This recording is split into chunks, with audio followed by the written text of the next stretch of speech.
ప్రజలందరూ కూడా ఇబ్బందుల పాలైపోయినారు. ఈ అంశాన్ని ప్రభుత్వ దృష్టికి తీసుకుపోవడానికి అని చెప్పి మేము వాయిదా తీర్మానం ఇవ్వడం జరిగింది.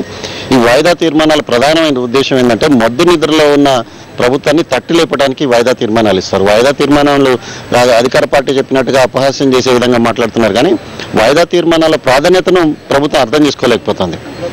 ఇదే ప్రభుత్వంలో ఉన్న వాళ్ళు ప్రతిపక్షంలో ఉన్నప్పుడు అయిన దానికి కాని దానికి ఇచ్చేవాళ్ళు. వాళ్ళ అలవాట్లు ఇప్పుడు అన్వయిస్తూ ఉన్నారు. మేము డిమాండ్ చేస్తాం ప్రభుత్వాన్ని వైద్య విధానానికి సంబంధించి ప్రత్యేకించి ప్రభుత్వ ఆసుపత్రులను నిర్లక్ష్యం చేయడం మీద మేము ప్రశ్నించబోతున్నాం. అన్ని పార్టీలు కలిసికట్టుగా ఈ అంశం మీద మేము ప్రభుత్వాన్ని నిలదీయడానికి సమాయత్తం అవుతా ఉన్నాం. దాదాపు అన్ని పార్టీలు వాయిదా తీర్మానం ఇవ్వడం జరిగింది. మీరు ప్రధాన ప్రతిపక్ష హోదాలో అన్ని ఎలా కలుపుకొని పోతారు? ఈ ప్రజా సమస్య ఇది. దీంట్లో రాజకీయాలు లేవు. రాజకీయ సిద్ధాంతాలు కానీ విధానాలు కానీ విభేదాలు కానీ ఇందులో తావు లేదు. ఈ ప్రజా సమస్య మీద అందరినీ కలుపుకొని పోవడానికి ప్రధాన ప్రతిపక్షంగా మా వంతు బాధ్యతను మేము చేస్తున్నాం.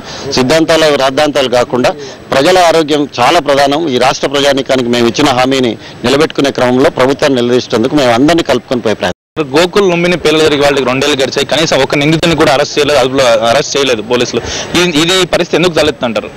ప్రభుత్వంలో ఉన్న వాళ్లకు చిత్తశుద్ధి లేకపోవడం, పరిశీలన విభాగానికి సంబంధించిన వాళ్ళని తరచుగా మార్చడం, ప్రభుత్వంలో ఉన్న పెద్దలకు ఈ సమస్య తీవ్రత కానీ ప్రాధాన్యత కానీ గుర్తించకపోవడం, ఇవాళ ప్రచారం కోసమే ప్రభుత్వం ఉంది. మీరు ఒకటి గమనిస్తే ముఖ్యమంత్రి గారు ఎన్నికలైన వెంటనే 2014 నా టార్గెట్ అంటున్నాడు. ఎలక్షన్ కలెక్షన్ ఇంకో సబ్జెక్ట్ లేనే లేదు ప్రభుత్వంలో.